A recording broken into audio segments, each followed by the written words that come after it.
So excited to be back. My name is Tim Halloran, and I'm going to do the first talk, which is really a call to folks to get interested in Z80 assembly again. And I think it's a lot more fun, a lot because of the work of George Phillips and his brother Peter. And I'm going to present that. Might be a bit of an eye chart, so hopefully folks can see things. We'll see how it goes. So I'll start with kind of why bother. Then I'll talk about retro versus modern, and this is going to definitely talk about modern tool chains. We'll have a much elided version of the tool chain setup, and I'll explain why we don't need to talk about this here. And then I definitely want to cover kind of an overview for folks, like what I'm actually talking about doing. So if you actually do this yourself, what the process is here and where you're doing it. Then I have a whole series of examples. We'll see how we do on time to try out some of these. And we won't be able to learn all the details of these programs, but they're all online, and get ready with your phone or something, or I'll figure out how to get the links, but you can take a picture and go to the URL and get all the source code and these slides and go through it on your own. And then if we have time, I have a bunch of odds and ends which are a little more advanced, but still good to know. So what is assembly language and why learn it? For those that don't know, it's a very low-level language where mnemonics we write. So here's a Z80 instruction to loop forever. Sometimes we do this on programs that don't use the operating system. And this little command here becomes directly these 2 bytes in binary. And in hexadecimal, which just sort of maps, you can see that's a 1, the 4 bits into it. And you can look up online how to do those conversions or use a little calculator. It directly maps. It's much faster than BASIC on a TRS-80, which is interpretive. I'm not going to spend a lot of time on this, but you could look at higher level languages. I think the reason they didn't do that back in the day, so to speak, was it really isn't feasible to run a compiler on a 16K Model 1. And even today, when cross compilers exist, your results may vary. It may be very hard to get a really useful program out of a higher level language. But why do this? It can help you learn more about your retro platform. If you're interested in Model 1s or business systems or Model 4s, you can really get into this and appreciate the software side of things and really amazing things that were done back when these machines came out. And of course, it can help you create new games or programs for your TRS-80. All right, so what is a tool chain in retro versus modern? What I'm talking about here is the editor, the assembler, and the test environment that you use, like a machine and emulator debugger, that you use to develop your software programs. So in the retro definition, we would do it all on a TRS-80, and there are programs to do this. When I'm talking modern, we're going to do most of it on a modern PC. In this case, we could use Windows, Linux, Mac, Raspberry Pi OS, Ubuntu on a Raspberry Pi, anything you want. And this talk is focused on a modern tool chain, which is George Phillips, and this is his site. I'll have links. So I did want to sort of iterate, why not use a retro tool chain? Because we're sort of retro. Why is this a good idea? Writing assembly language on a 16K cassette Model 1 is really tedious. And it contains a lot of what Fred Brooks called accidental complexity. These are complexities of the tools, like did the thing save my data on the cassette recorder? Maybe I better do it twice to just make sure. This is things we don't need to deal with. A modern tool chain can let you focus on the essential complexity of Z80 assembly. And design and programming is hard, and I put a picture to Fred Brooks' kind of classic no silver bullet. There's nothing easy about this stuff. Writing software can be difficult, but at least in a modern tool chain, you're not fighting the tools so much, which can help you a lot. The ZMAC assembler is not trying to fit into 48K, so it is super fast, like instantaneous. We'll do some examples. And it can help you with error messages that might be a little bit better than some of the retro things. And TRS-80 GP, if you've actually tried to do some assembly on a machine, there's no long cassette loads. Things go very, very fast. And it has graphical debugging capability, so you can actually use the emulator to help you debug your programs. All right. We'll get into the demo soon, so hang in there. As far as setting this up on your machine, after lots of discussions and thoughts about this, I finally made a 37-minute video on YouTube, which is linked from the slides here. We'll get the links out about doing this. How you do the emulator installation, the ZMAC installation on a modern machine. So pretty much any machine you have, it takes you through in very simple steps how to get this set up, how to get your path set up, how to do everything you need to. Otherwise, we would have spent this entire talk on this particular topic.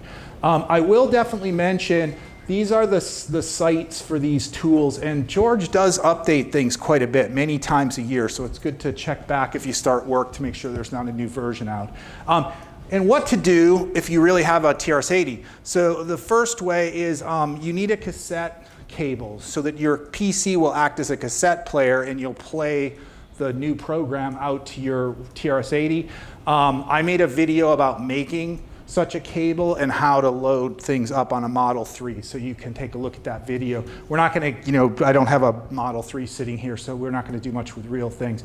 And I recommend for a player, this PlayCast is really nice online for Windows, and it works great under Linux if you run under a program called Wine, which emulates Windows.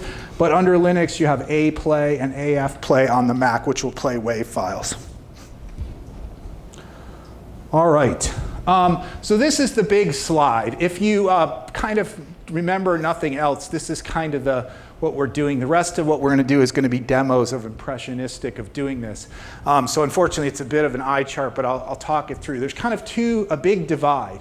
We have some tasks we're doing on our modern PC. This is our reliable Windows machine or my laptop. And then what we're going to do on a real TRS-80. So let me go over here. The first thing you'll do is edit your program in any text editor you want. You could use Visual Studio Code, you could use Notepad, you can use anything you like that does text editing. I'm going to be using VI, but that's just because I know it. Then you'll assemble with ZMAC. Now, if it gives you errors, you would obviously go back and edit them sort of in a loop. If it doesn't, test it with the emulator. Immediately try this program out, small incremental changes, run it in the emulator right away. Loop back, you can make changes and enhancements. So if what you're seeing running isn't quite what you want, change your code and reassemble. And you'll see this happen in the demos. It's really, really fast. The other side of every now and then, what do we need the real computer for? Well, maybe you don't. Maybe you don't even have a TRS-80. You could still do this. It's perfectly fine. But if you have one, you need to test, you can send it to a Model 1 like via a cassette program, or you might be able to make a disk image that's able to be loaded on, say, one of the business Tandies or something like that. And we'll kind of show a little bit of an example of that. So this is sort of what we're talking about, and most of our time today will be spent over in the modern system toolchain side. All right, so unfortunately, we aren't going to cover all of assembly language here. I'll pass around. People can look at these books. These are what I recommend to kind of, once you've got the tool chain, you can pass these around. People can look at them. These are two books I find good. So if you kind of get the bug and want to do this, I've got some code to get you started, and you can definitely do this, but suggestions to really learn this. Barden is my #1. That's this book here. If you put that into like an eBay search, these come up quite a bit, and they're not too expensive. McCall is another good one. It says TRS-80 made simple, but this book's actually got quite a bit more detail on like the ROM memory and things like that. So you can't learn it all in 45 minutes, but these are good places to really dig into it there. And we'll get a feel for the tool chain and its use, because one of the things these books won't tell you is the stuff that I'm going to go through today, how to get ZMAC running and how to run the emulator. So we'll go through that. All right? And I'll switch to a little bit of demo mode. All right, so this is the slide I talked about. If you want to take a picture of this, or I'll figure out with the folks how to get this on the Tandy assembly site. But this is all the code right here on GitHub. That's the address up at the top, Tandy Assembly 21 demo. And way down at the bottom, I have a link to the slides. So if you click on that, you'll get these slides. You can also get to any of those files. If you're not familiar with Git, if you click on any of the file names, there'll be a button called raw. And you can click on raw, and it will just put the text so you can copy and paste it out of the web browser into your text editor. All right. Okay, so we got to start somewhere. And historically, hello world, due to the C programming language, is a good place to start. So this is a very simple program. I'm going to actually bring this up live, and we'll play around with it. Got a little bit of space. Here's the code for this. We'll go ahead and bring up hello. And I'm going to turn off the highlighting. I'll make it a little bit easier to read. So there are some comments up at the top, and all of these programs will have the what to run to make them build and run in the emulator. But what we're doing is, I'll quickly step through this one in a little bit of depth, and we won't go into the code very much. But the first thing we need to do is tell the loader where to load it in memory. And we're saying hex 7000. That's where we want this to load. I'm defining a couple operating system call locations because I'm going to be running LDOS version 5.1. And this is an output command, and here's one to conveniently exit. We're going to define what the character is to enter a new line. And then this is the first place we're going to generate bytes. We're going to put this string, hello TRS-80 world enter, and it will print. And we set up the HL register. I'm going to come back to what the registers are. Call display, and then call exit, and that's it. And this should print hello world. So one trick when you do this, you have to get a little bit comfortable with command line, but don't just use one window, heavens. You can have as many as you want, so I can leave that editor up, and I'll go in here and I'm in the same directory, so let's assemble that, and it's going to be hello LDOS 5, and there we go, we're done. So that's good. And what happened there was a directory we didn't have before. If you look at the directory above, we now have a thing called Z-out, and I'll go ahead and list it, and I'll explain more what this stuff is. But a lot of these are various cassette formats, both in WAV files and cassette, but others are command files you can put on disks. And another extremely helpful one is the BDS, which is for symbolic debugging. But we'll go ahead and run this in the emulator. TRS-80 GP, and we'll, what did I say to do? We need to run LDOS, which is -LD, and then Z-out, hello, and we're going to do CMD, the command file, which is what we'd run under the operating system. So George's emulator pops up, and he helpfully loads the program for us after the operating system has booted. And if you notice at the bottom here, we ran hello TRS-80 world. So in a matter of seconds, you get from editing code in your editor to actually seeing it run in the emulator. This is really handy, but one problem with it is I can't run it again, and I'll discuss that in a minute. All right, let's go back to the slides for a sec. And another file I'll mention is the LST file. Is very cool and good to know about. This is generated in that Z output directory, and it lists kind of the output from the assembler. So this is the whole program in a list file, and this shows you the addresses in member. Remember, we did org $7000, so you can see that's where the addresses are, and it shows you the addresses things are going up for. And you can see that it really didn't generate any code for these definitions. It just started when I put text and when I put code. So this is good to know about. It also is helpful for when you're really writing on like a 4K machine, you care about how big the program is, so it tells you how much memory you're using so you can know whether it'll fit in 4K or 16K. All right, so let's expand this a little bit. We now want to do something more like what you might do in BASIC, like let's print out some things and ask what my name is, and I'll have it print my name. So we'll go back to the thing here. VI name. So I'll quickly get that a little bit better. So we're going to add a key in function here. And we also have a display with no new line. So all of this stuff, I didn't mention this in the last one, but I'm referencing the LDOS documentation here, and I actually put the page numbers where these various calls are documented. The other thing I need to do is have a small buffer, because we're going to input information, so I defined a small buffer. And you can see several calls to display with hello world name prompt. Then I do the key in, so I tell it in the B register how many characters I can get, and then I pass the buffer, and I call key in. And then I do some output, and I exit. So let's switch over to our other terminal there, and we'll do ZMAC, the name.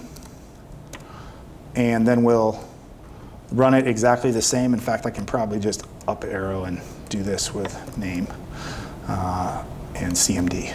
Okay. All right, so as soon as it comes up, now we printed hello world, but now it's sitting there waiting as it wants my name. So I'll type Tim Halloran. Return, and it says, hello, Tim Halloran, goodbye from the TRS-80 world. So this is still running an operating system, so you can still interact with the emulator, but it's very convenient to load up. So hang on, we'll go back to that. All right, now let's switch to like, what would you do if you wanted to run this more than once? You can actually put these things on disk images and run them again.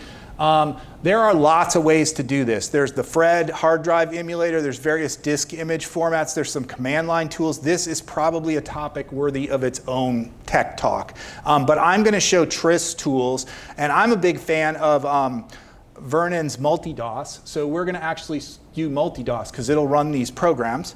So we'll use TRS tools, which I think I have running.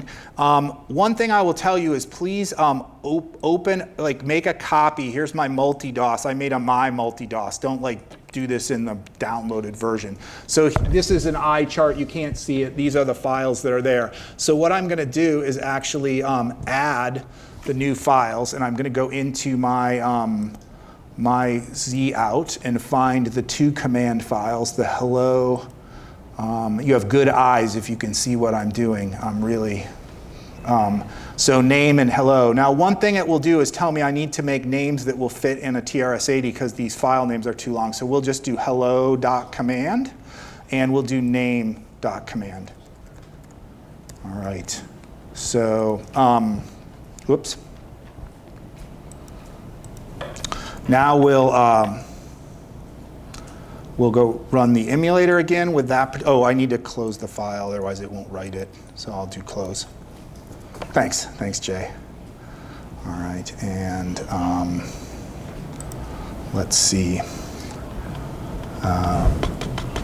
Dash D0. Oh, I want to do a Model 4. So we're going to say Model 4, and we're going to do in disk 0. I want to put my multi-DOS.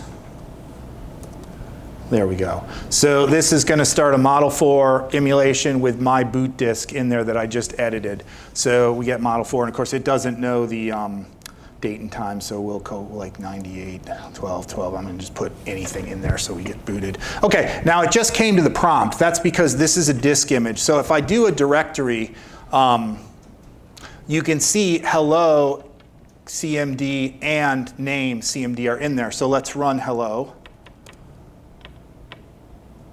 And that does what we expect, and we can run this as many times as we wish. And if we want to do name, we can do name. And we're back at multi-DOS. So this is also the way, if you're a business system user, you need to do something like this because there is no cassette cable to get you onto your system. You'd need to get it on a GoTech or a HDC or something. So let's continue. Let's see how I'm doing on time. Okay, great. We'll exit that. Back to the slides. So again, don't worry that all the details, but just get the impression of how this is done, and feel free again to reach out on Facebook to me and the Phillips brothers and things like that. Lots of folks will help. We really hope we'll get people excited about this work. Okay, but let's shift gears and get serious. The Tandy Z80 line had a lot of serious business systems. So the Model 2, Model 12, Model 16, and 6000 to a degree, but I'm going to mostly focus on the Z80 side. So I have a little program which is using LDOS 6 commands rather than the LDOS 5, and it works slightly differently. It's a little hard to see on the slides, but we call, here, I'll bring it up on the editor here. :quit VI business, our business demo. Okay, so syntax off. Okay, so the only real difference here is they have slightly different convention for calling operating system calls. Display and exit are familiar, but we load the text into HL, but then we load A with our call number, and then we call RST in the 40, and this invokes the operating system call. It's just a convention. So we'll ZMAC that. And then we can TRS-80 GP Model 2, for example, and we'll go Z out business CMD. So this should start up a Model 2. Some of you are familiar with Model 2s. This looks good. Oh wait, I need to run LDOS. Sorry, my bad. I messed up. That was TRS-DOS. Let's do model LDOS before we do that, because that's the operating system we wrote code for. One of the fun things about this Z80 world is there's a ton of different operating systems. So you can have a lot of fun writing that. And in fact, I do have an assembly language program I'll mention, the Z80 unit that I wrote for testing, which supports a lot of them. And it was really fun to get those to work. And sure enough, we can see at the bottom that we have Hello Business TRS-80 World on our Model 2. So this is working as expected. So indeed, a lot of the, George's emulator supports the business systems really well, and ZMac is a great tool for developing on those. All right, let's go back into this. I'm kind of picking away at stuff. We won't spend a ton of time on this. This is one you'd have to do, but I have a little add.b program, add.assembly, and it does some 8-bit math and some 16-bit math. And I want to show you George's debugger, because you can step through this program. It does no I/O, so if you run it on a real TRS-80, it's not very useful, but you can see things. And I believe the next slide has this. So this is an important one. Definitely wanted to bring this up, and I wanted to show it to you in George's UI format, because the registers are very important when you do assembly language. You have memory, which everybody's heard of, but these are your scratch pads to do work within the TRS-80, and we have the AF, BC, DE, and HL. For each letter, they're 8 bits, but if you put 2 of them together, you get 16 bits, and this is how the processor works. It also has a completely another set, the prime ones, but we won't worry about that too much for this talk. That's sort of an advanced technique. 2 of the registers that matter a lot are the A, which is the accumulator, and any 8-bit math you do tends to end up in the accumulator. It's sort of a special register for that as a scratch pad, and HL serves that purpose for the 16-bit registers as well. So you'll see a lot that if you're doing 8-bit stuff, you tend to be using the accumulator a lot, and if you're doing 16-bit things, you need to be aware of the HL register. It's sort of special. So most calculations require data in a register to do an assembly language operation on it. You can't do it directly from memory in the Z80. All right, so we'll definitely quickly fire this up just to show what it's like. We'll ZMac the add program. Whoops. Add. All right, and to run this program, I'll bring it up just to make sure I don't do it. So we want to do TRS-80-B, and I'm going to talk about what I'm doing here. I'm actually doing symbolic debugging with George's emulator. So, whoops. All right, so whoop, that didn't work. I should probably just type it. TRS-80. We're going to -B for a breakpoint, and we're going to break in our main program. And I'm going to run Z out add, and I'm going to use BDS, which is symbolic. So if I didn't have the symbolic, I'd have to type a hex address of what the address in memory that I want to breakpoint at. But this will fire up a Model 3 in debugging mode, and I already knew this ahead of time that you're never going to be able to see this. So I highly recommend sort of firing this program up and doing it. But what you would do is actually follow along in the source code, and this is stopped at the very beginning, and we can see the source over in this panel on the right-hand side, and I can just say step, and you can see maybe a little bit that the thing is moving through the program, and it will do the operations, and it's updating the entire state of the machine over on the other side that you can investigate and make sure it is doing what you want. Now this particular program resets itself and then jumps back to the top, so you can go through this as many times as you want. I encourage you to modify the program and make it do whatever you want, and then sort of practice doing symbolic debugging. There's a lot of power here we don't have time to do. You can put in addresses and examine memory. You can do various breakpoints on different things like various portions of memory being accessed, things like that. It's super powerful, and just realized this is here, and it's great to be able to use this. Let's see. this is kind of a fun demo. Cassette loading fun and games. I mentioned the org call. This org, which loads it into where in memory do you want the assembly language to go. Some of you may remember the Big 5 games had really interesting, when you loaded the cassette, the screen sort of filled up with stuff and it was really interesting. So how did those guys do that stuff? So I wanted to show you how that was done. The way they did it was they had multiple org calls in the same program. So let's switch over to the editor, VI org fun. All right, so what we do is we can have as many of these orgs as we want. And in fact, we'll talk about what the memory map is, but this is an important one in a Z8, like a Model 1. 3C00 is the memory address for the first position on the screen, and then there's 1K of bytes that actually, anything you write into that memory will show up on the screen. So the first thing I'm gonna do is org to the screen location and put 64 by 16, that's the number of columns times the number of lines, and just write a blank space, which I should have put space, but I did $20, that's the thing. That will clear the entire screen. Then the second thing I did is I org to the screen plus 64 times 5, which is the start of the 6th line on the screen, and I defined some bytes that say hello TRS-80 world. And then I did the same thing on the 7th line, and I just said, this is how Big 5 did fancy cassette loads.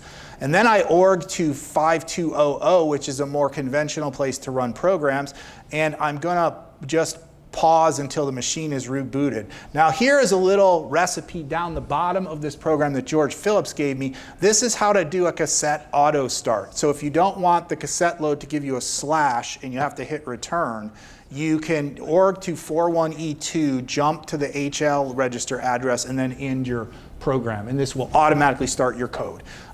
So we'll actually give this a try, just so you can see what it would do.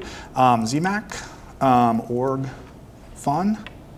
All right, now this is going to be quite a fun thing to put on the command line.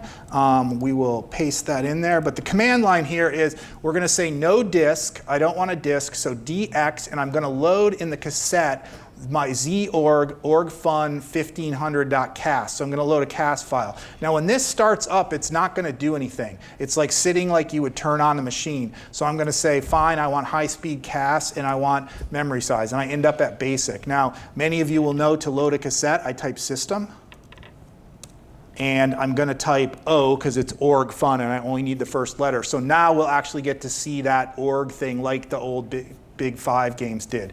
So you'll see the screen clear, you'll see it org to my location, and it will actually run the program after it's done, which doesn't really do anything, but you could run the program and do some things. So that's kind of a fun one of like what the orgs do. All right.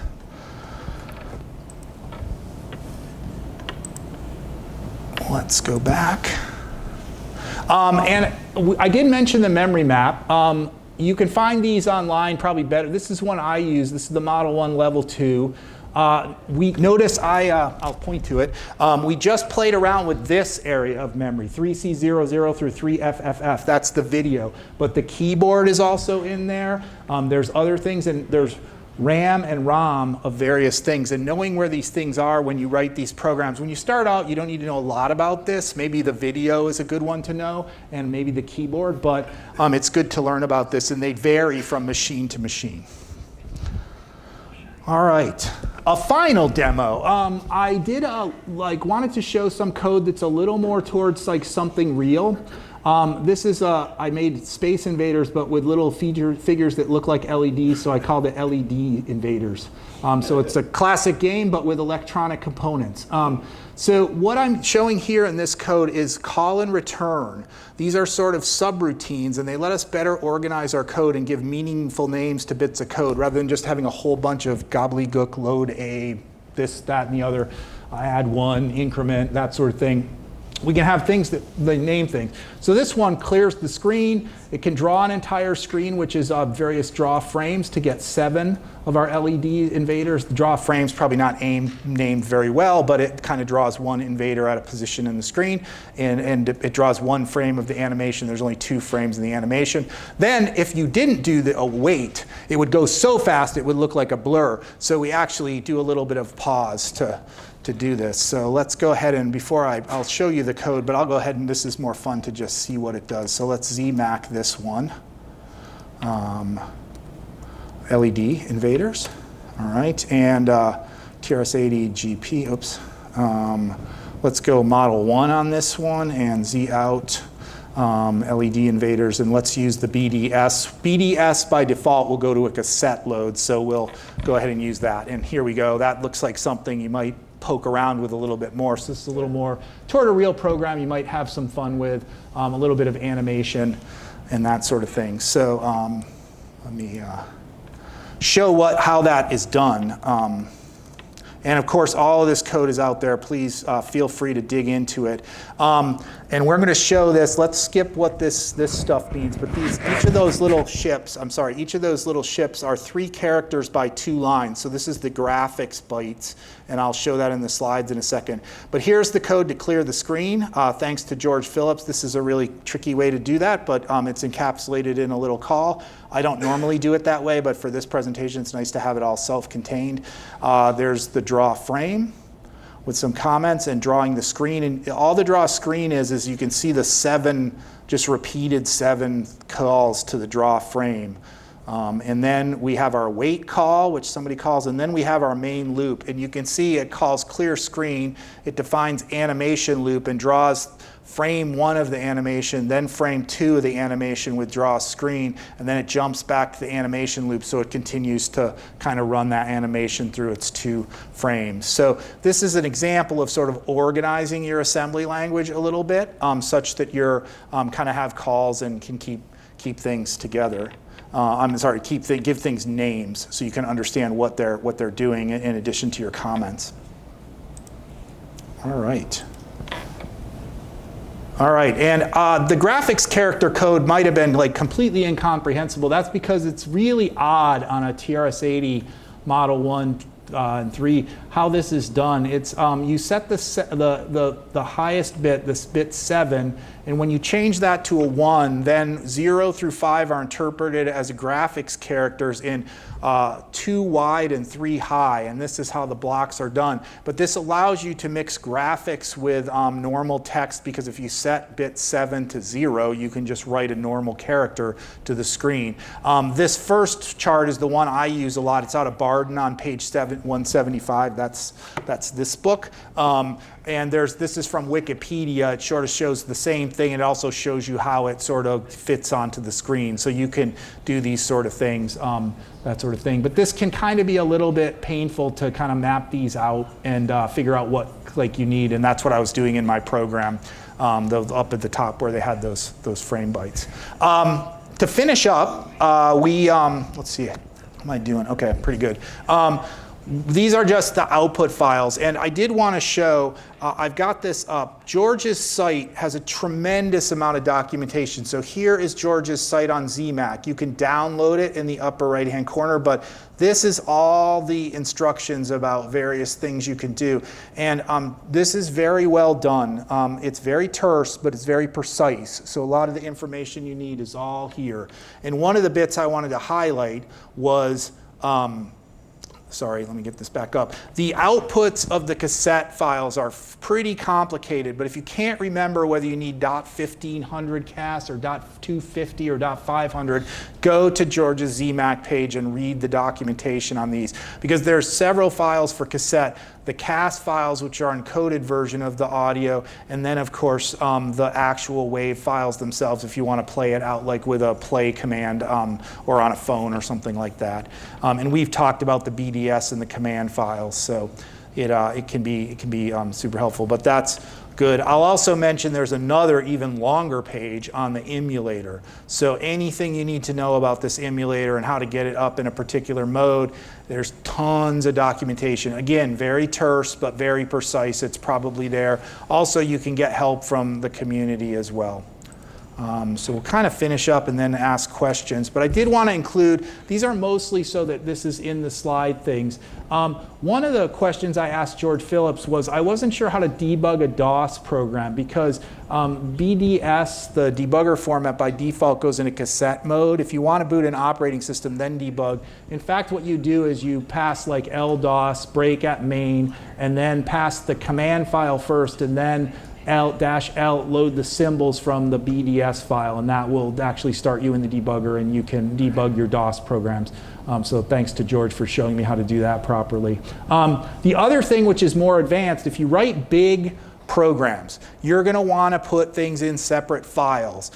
This slide shows you how to do include files in ZMac. So you can use the import command to import in files, and you can put as many of these as you want to separate your code into separate files. And I'm also showing you how to do, if you're at all familiar with like modern programming like C, a header guard checks that your include only happens once. So this is how in ZMac you do a header guard, and this would make sure that include bard and fill, like if I include bard and fill, if I do it 19 times, it'll only include that code a single time and then skip all the rest. This is more useful than you might think. And I have lots of examples out on my site of doing these sort of things.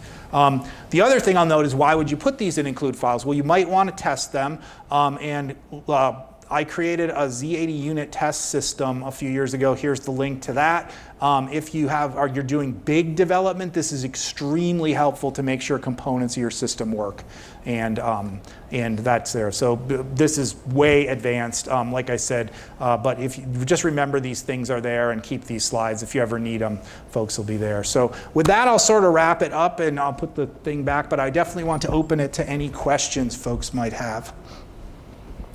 Could you give us an example of an error message that comes up when you're debugging?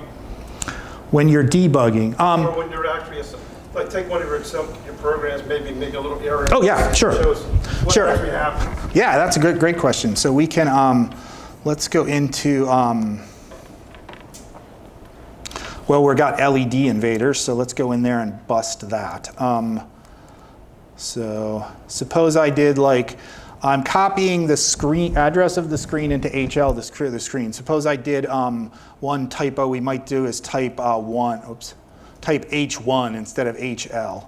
So if I ZMac, and let's actually do this the way I showed you, because you would actually not want to edit, leave the editor, stay there. We'll go ZMac. And that was LED invaders. So, there we go. It goes syntax error at line 33, load L1, H1 is undeclared. So it doesn't know what that is. So I would go to my editor and look at 33 and ponder this and go, what did I do? And then realize, oh, H1 is not the register, it's HL. So of course people could, if you really wanted to, you could use capital letters. It would be less obvious. So we'll go ahead and do that just to make that change, write it, then we go back, and ZMac would go through that. So you can quickly go through that. Yeah, that's a good question. Thanks, Jay, because you will definitely see a bunch of these. Yeah. Even when I do it, I definitely see a bunch of these. So it's really fun. So, any others? Questions? Yeah, Tim. Go ahead. I have yet to use ZMac. All my ridiculously huge utilities are written for Mesosys MRAS. Okay. And I noticed some incompatibilities with the code. For instance, the $ syntax for hexadecimal. Instead of H or H. That'll work fine. It will probably work fine in ZMac. And if it doesn't, George is probably interested. Because I know from talking to him, he is not just interested in doing modern code. He's actually interested in being able to compile, older code and different kind of code bases. So if there is a limitation of ZMac, please reach out to him and let him know that like something you're trying to do is not behaving the way you expect. That methodology soon, because it's obviously a lot quicker. I've so far been compiling or assembling everything actually on my TRS-80. Yeah, in fact, if you look at his page, it'll document all of these, but you can use $, the number for hex. You can use H at the end for hex, which is actually how Barden does it, I think, in his book. And you can also use the modern like 0x, like the more like C-oriented syntax is perfectly welcome. So, and most likely if you come up with another one they didn't think of, George will be happy to add it. So. I use a number of the technologies. Yes. And I wonder if those are compatible. I suspect they will work, but again, George would be interested. I got into the macros pretty heavy because Z80 unit does tons of macros, and it's pretty amazing the support he's built in. I don't know the whole history of ZMac, but I know George didn't start this. This is a much older project that he sort of picked up and expanded. So. I guess another option to make it faster would be to actually run MRAS in an emulator on the PC rather than on the TRS-80. Yeah, well, definitely, if you do that. Yeah, definitely. But yeah, I think this is fun and it's reliable. Your code doesn't automatically delete itself. You know, if you don't make cassette backups versus, you know, working on the TRS-80, I think for serious assembly language is really, really hard to do. I mean, if you're dedicated, you can pull it off, but I suspect you will give up fairly soon for big programs. Like one's being demoed. Peter, did you do yours on the TRS-80 or did you actually do it in ZMac? And yes, so to do, like, he's got a great game over there, please check out his demo, but like big projects like that, this is much nicer. Like I said, in Brooks' terminology, we separate all the accidental tool complexity from the essential. You're focused on the code and not that. Other questions? Is there will ZMac disassemble binary? I don't know. I've never played with that because, you know, most of the time we have the code. But you have definitely use TRS-80 GP can disassemble parts of memory and show you things. I'm not sure how sophisticated it is because part of the problem is figuring out what's data and what's code and then separating out like self-modifying code and things like that. That's not something I'm an expert in. Maybe Post and George could tell you more online. Sadly, the Canadians could not be here, so he would be sitting probably right there. He would know. But I don't know. I've not done a lot of disassembly. Mostly I start and write new code and little things and try to get them working.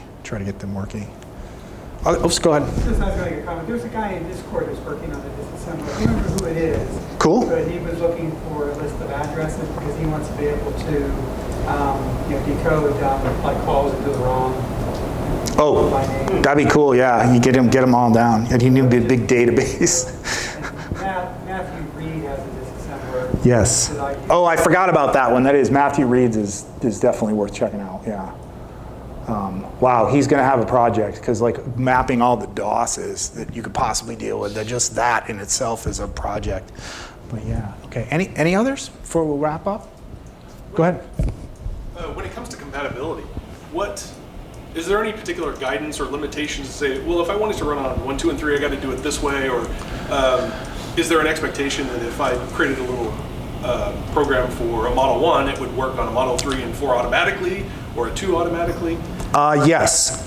For very simple things like all of these programs I've done, unless they're for a specific, like I did LDOS 5 and LDOS 6 programs, those are going to only work on machines that can run those operating systems. But most of the rest of those programs would work on Model 1, 2, 3, 4, and maybe even Model 2. Model 2, not so much, because the ones where I'm poking at the screen works a little differently on the business systems than it does on the Model 1 through 4.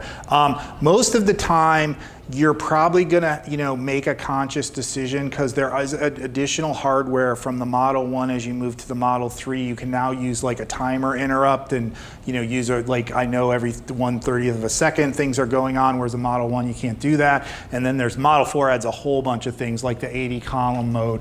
So if you develop such that you're conscious of the hardware you're using and make sure it's available on all of those, and it is super easy because you can say, my program -M1, does it work? -M3, does it work? -M4, does it work? So it's super easy with the emulator to be testing on all the platforms you want to support and to make sure that whatever you're trying to write, if you want it to work on all of them, it can work on all of them.